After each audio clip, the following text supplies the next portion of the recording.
The following experience description was written in 2004. I have to begin my account by pointing out that it is not possible to convey the richness of my near-death experience with words. It's a bit like trying to depict a magnificent sunset by drawing it in the sand with a stick. My memory of it hasn't faded much, if at all, over 30 years. Although it was probably brought about by an overdose of drugs, it was nothing like a hallucination. I knew it had not been any sort of dream. In fact, it was far more real than normal waking consciousness. This aspect is so hard to explain. I was left with the certainty that a much greater reality exists beyond this one. I had seen it, been in it. What had happened to me was real, I mean really real, as if normal life is just an illusion in which we are immersed for our time here. Since the advent of virtual reality, I have found that is a good way to think of this existence. This reality is a wondrous, awesome creation, and it has purpose, but an immensely greater reality exists. After 5 days of hard drugs and little food or sleep, I had made me way to bed and collapsed there, totally out of it. I did not find myself looking down on my body as reported in some near-death experiences. But then, it was the middle of the night in a pitch-dark room. I became aware that I was somehow apart from my body, and I remembered with surprise and wonder that I had known this feeling before. It had been before my life began, before I was born. I could feel my real self, and I recognized that I was the same self then as now. This was joyous. Then I was looking down on my entire life and seeing how unimportant all the big hassles were. I could see life as though it were a game I had been playing. I could see how all the moves were just parts of the game. Another way to describe this is the feeling you have when you have been engrossed in a really good book for hours. And then you put the book aside and notice the world around you. You take a deep breath and the real world imposes itself on you, even as you continue reflecting on what you have been reading. Well, life is sort of like the story in the book, and having put it aside, I could see and reflect on life from the perspective of a higher, more real reality. I could see every part of my life, every event and incident all at once. Although it seemed instantaneous, I knew that every moment was there. These days, I might say that I downloaded my whole hard drive. At the time, I think I tried to compare it to a replay of a cassette tape in fast forward. I came to understand that so much of what we think is important is actually trivial or of no consequence. We take ourselves much too seriously.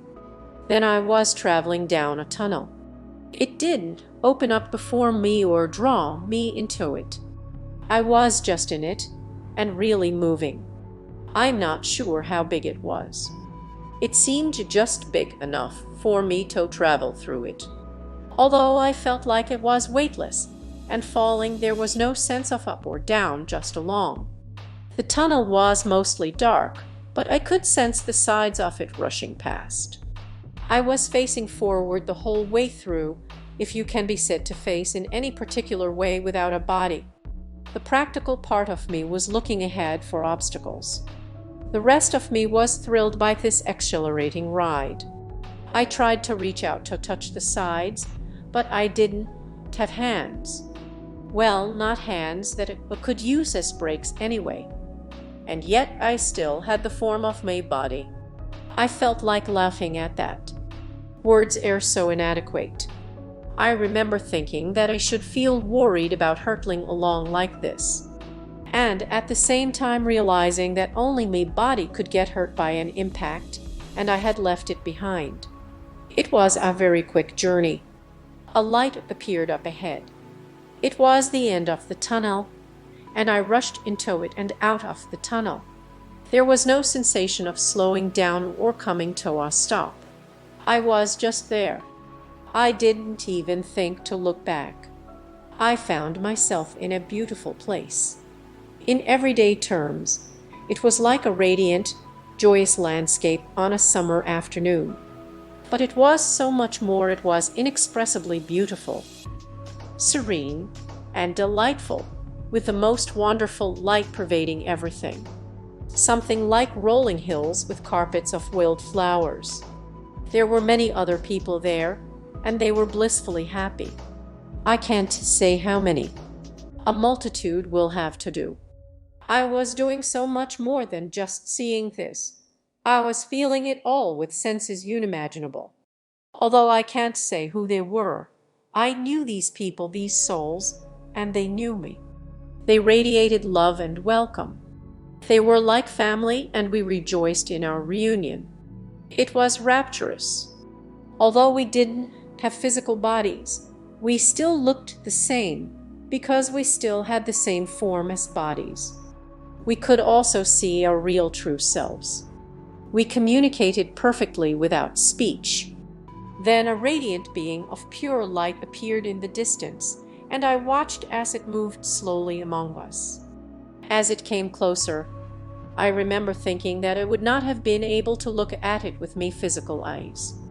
It was such an intense, beautiful white light.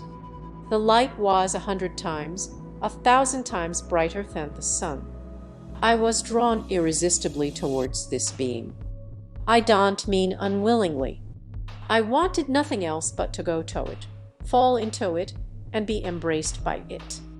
As I came closer, I was overwhelmed by the feeling of pure love, understanding, and compassion, which emanated from this wondrous entity. This was by far the most wonderful and powerful feeling of my experience.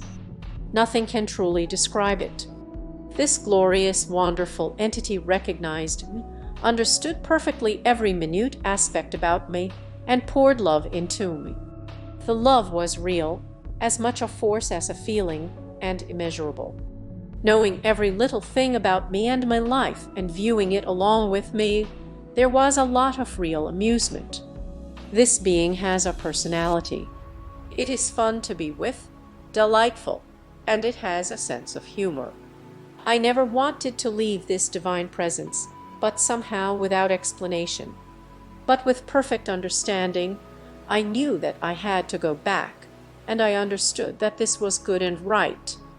I woke up in my bed, in the dark, thoroughly blown away by what had just happened to me. I walked around the house declaring that was no dream. It had been so real, that waking life that seemed like a dream for quite a while. About 2 years later, I read about near-death experiences for the first time. I marveled at the accounts I read, I think, in a Reader's Digest. Other people had had the same experience as them, and they were saying it was a near-death thing. That made sense, considering the drugs I had taken at the time, but I had never realized that perhaps I had nearly died. It had been the most joyful experience for me, with no negative aspects whatsoever.